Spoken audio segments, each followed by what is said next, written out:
let's go through the press release, July 29th. We're going to dive right into the MEPS Discovery. Currently a 1 kilometer footprint from a 50 meter 1% intersected breccia on the left side, on the west to a kilometer away to our MEPS Discovery highlighted from our discovery hole last September.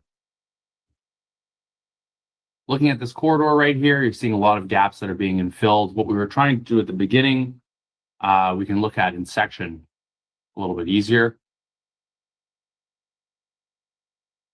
The initial theory here that we had in MEPS was that there was a dike swarm of this GFP porphyry. So we called it the GFP, which is the Great Friday Porphyry, having discovered it on Good Friday of last year. Dikes being kind of like fingers connected to a hand. And so what you've seen in our drilling thus far this year is looking for depth, looking for where these fingers connect to the hand. You'll see the holes that released last time in 7, 8, 9, what we released today in 10, 11, and 12.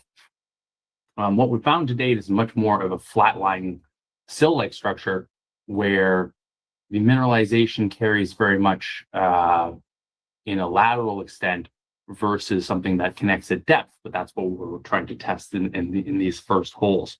But what's really interesting when you look at the holes that we drilled today, kind of in highlight of the highest grade intervals we've released to date, is that it's really pulling the zone down. And then the highlight of this, it's almost 60 meters of 0.8% copper equivalent. This was 0.1% moly and 0.2% copper. I encourage you to go to our core library at sterlingmetals.ca to take a look at the breccia. Lots of photos in the press release.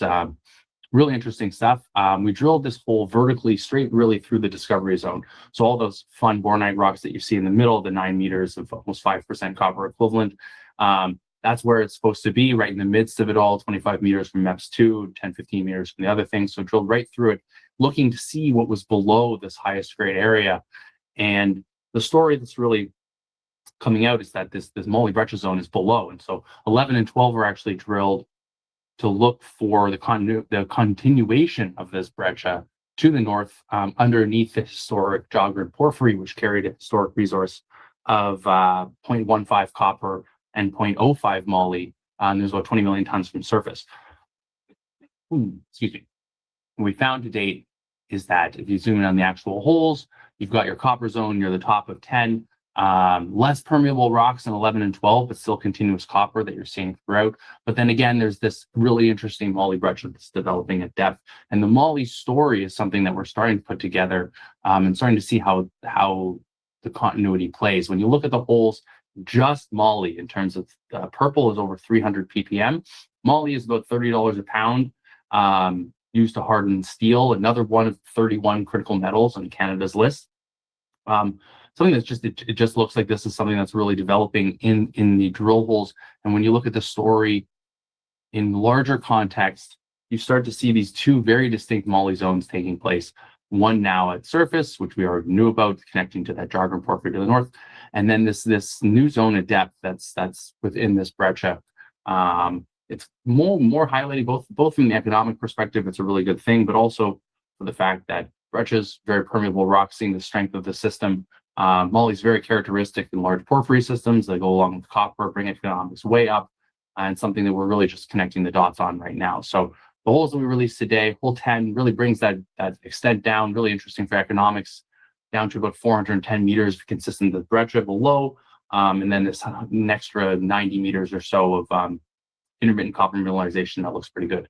So definitely extending the vertical continuity of the zone, but also kind of playing into this larger moly story at depth that you're also seeing at surface. So as we zoom back out into MEPS, you've got again this core area, 400 by 500 by now about 400 to 500 meters of depth, and then we're seeing and then now that we've kind of refined the model such that the dike swarm that we were chasing, this multiple intercepts of the fluid conduit, the GFP, we realized that it's very flat lying sill-like. So instead of chasing this thing at depth, we're going to chase this thing laterally. So what you're going to see as the holes continue is we're going to step to the east and we're going to step to the west, and you're going to start to see at least 100-meter step outs as we go along and start to try and prove out really just how wide this thing can get within this 400-meter corridor.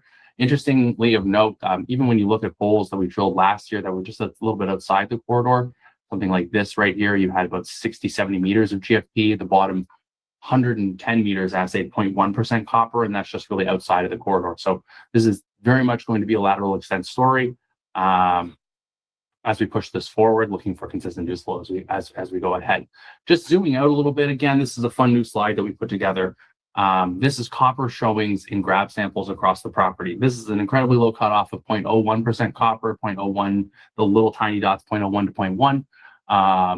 And I think that what we're just trying to highlight here is just the extent of this project. So this is two old mines that bookend the MEPS Discovery, about 15 kilometers from each of them. There's copper really across this property. This is a giant copper system, something that we're just getting going on. We believe MEPS is the first of this. We get a lot of questions asking, not just how do we target this, but how do we approach it? And so right now we're drilling a gimlet. We were drilling about 5 kilometers to the northeast before. It's all about the context of the story and understanding the beast that we're dealing with as we push forward into the heart. This is something that is associated with the Mid-Continent Rift. An interesting analog, of course, is Talon. Talon is, had 20 million tons of a percent nickel for 20 years, and then is recently drilling 35 meters of 60% copper equivalent.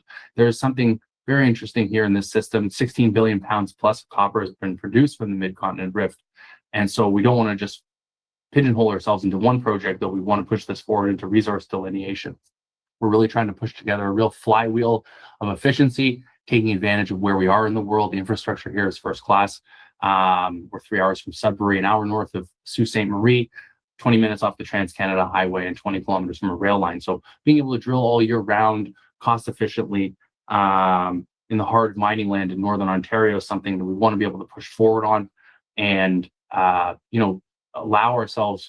avail ourselves to discovery, so to speak, as we advance this project and balance between drilling out a resource and expanding on that resource at MEPS, and then finding new rocks and new discoveries within this project, as I showed with all of those copper showings. Our core scanner from Geologic AI is finally getting going. We're calibrating it. We're scanning the first 5,000 meters. It's at the Copperstone Ranch, 45 minutes south of the project. It's basically, as we thought, a giant MRI machine. After 5,000 meters, to make sure the correlation between the XRF analysis and the previous assay results, we see that it's good. This flywheel that we're going to create of efficient exploration and ability to kind of get things in data in real time is really going to push our exploration efficiency forward as we drive forward on multiple discoveries and as we work to uncover the heart of the Soo Copper Project. Thanks very much for listening to this presentation. Please reach out, info@sterlingmetals.ca with any questions.